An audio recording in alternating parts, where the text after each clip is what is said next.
If you guys remember, we did a review on the SP-50 here probably about a month and a half ago, and right out of the box, this thing was shooting about 115 to 110 FPS, and it was a straight bruiser. I didn't really want to upgrade anything with it then, but so I ordered some parts here recently thinking, okay, let's just upgrade this thing a little bit. So we upgraded to the 10 kg spring, which should bring us to about the 125-ish FPS mark. And we upgraded, of course, to the actual brass tube here. So we're going to upgrade this to see if it brings the SP-50 up just a little bit to that about 120, 125 FPS mark. And maybe hopefully it's a little bit smoother with the new brass tube. So let's open this thing up and upgrade it and see what we got.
So there you go, guys. For a lot of you guys who were lucky enough, you guys watched it on the live stream. When we opened this thing up, we did testing with different O-ring fitments, whether the 10 kg spring worked better than the stock spring and vice versa.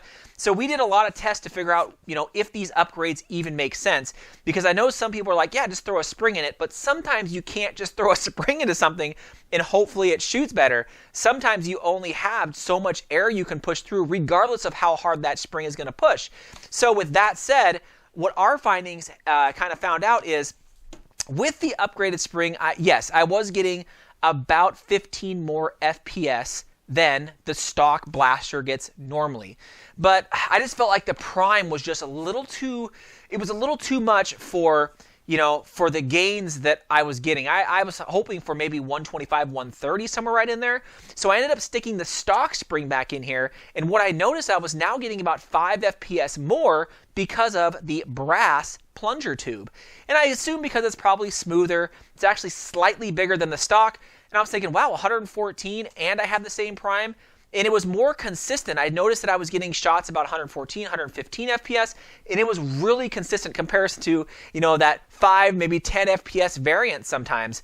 Now with the stock spring, the 10 kg spring, I was getting about 125-ish. So if you really think about it, you weren't getting that great of gains by having to crank it back harder because the brass plunger tube was actually giving you 5 FPS more. So I ended up sticking the stock spring back in here, but have the actual brass plunger tube in here. So the only upgrade I would do currently for this is just the brass plunger tube. Now they do have the brass barrel, but you do have to soak this back part and get that solvent to come out there, put it back in there. And I didn't want to go that route, at least not yet on this. But yeah, for a brass plunger tube, I mean, for like $9, I was like, yeah, why not have a more consistent shot and tighten up that FPS grouping so it's more consistent over time. So there you go, guys. I mean, I upgraded my SP-50.